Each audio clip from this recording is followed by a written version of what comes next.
Now, leaders of the BRICS group of nations are into their second day of meetings in Johannesburg. They're using the summit to demand changes to international institutions. The heads of government of Brazil, China, South Africa and India, as well as Russia's foreign minister, are talking about expanding the bloc and using a currency other than the US dollar to reduce Western economic dominance. The group has set itself the goal of increasing the political weight of countries from the global south in international affairs. Now, the Russian President Vladimir Putin is not present in Johannesburg, but he is taking part in the summit by video link. In an address to the delegates, he said Russia wants to end the war that, quote, has been unleashed by the West and its satellites in Ukraine. Let's take a listen. Our actions in Ukraine are guided by only one thing: to put an end to the war that was unleashed by the West against people in Donbass. We thank our colleagues within BRICS that take an active part in the attempts to put an end to this situation and to ensure just settlement by peaceful means. We can speak to DW's Yuri Rishetto now, who used to be based in Moscow until Russia banned DW there. He can tell us more about the message that Putin is delivering at this BRICS summit. Yuri, what did you make of what President Putin had to say in front of the audience that he was speaking to? I think such words are the most important message for Putin, words that we just heard. For Putin himself, because his most important goal is, or seems to be, to show that he isn't isolated. And to me, these words also sounded like a kind of justification that Putin himself can't take part in the summit. It sounded as if he wanted to convince the others that the arrest warrant against him by the International Criminal Court was completely unjustified, just and as unjustified as the accusations that Russia is waging the war in Ukraine, which from Putin's perspective is exactly the opposite. So, in his opinion, the West is waging war against Russia in Ukraine. So Putin just turned the table. This is the old tactic of the Kremlin, to take the accusations against Russia and to blame the others for exactly the same reasons. I think that such a forum of the BRICS states offers Putin the best opportunity for such criticism because of the anti-Western attitude, especially of China. Yesterday, for example, Putin already mentioned in his address the grain agreement from which Russia recently withdrew. And who is to blame, according to Putin? Ukraine, and not the West, and not Russia. OK, now, as you said, Putin isn't in South Africa because that would have put him at risk of arrest under an international criminal court warrant. From what you know, to what extent is Russia's invasion of Ukraine overshadowing the BRICS discussions that are happening in Johannesburg?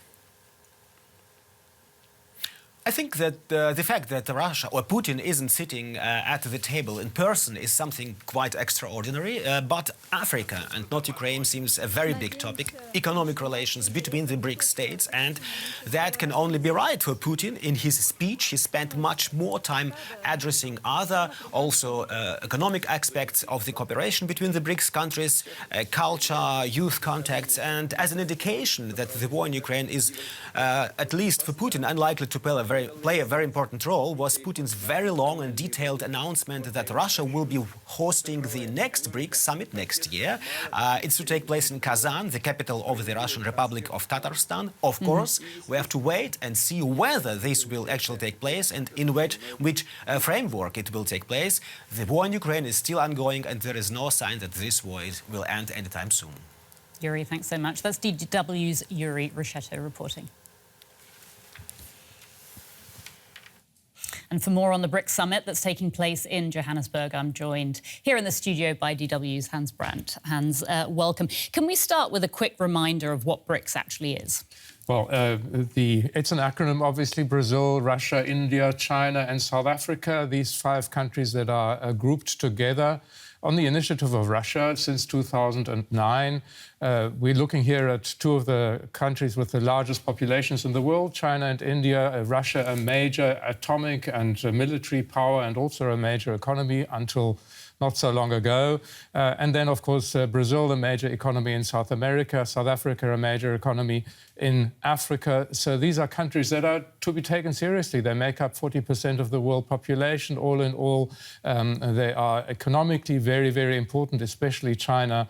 It's a grouping, in other words, that one can't take, that one has to take seriously. We keep hearing the word counterweight. I mean, what kind of counterweight is BRICS seeking to be to the influence of Western countries? There's two aspects to that. The one is political, the other is economic. Politically, obviously, they are trying to criticize the West, to find common ground in facing Western influence and facing Western pressure, for instance, on their systems of government. This is something especially important for China and Russia, obviously, which are autocratically ruled. And the economic part is that one tries to find ways of increasing trade in the south of the world, in other words, from south to south, rather than to be dependent on trade to the north with industrial countries in the north. So these kind of linkages around the global south, that is the economic significance of this bloc. And we keep hearing about the idea of expansion. Which countries are potentially hoping or will be able to join the BRICS group? That's one of the central points of discussion here, and it looks very likely that some form of expansion is going to be approved by the leaders that are in their summit today.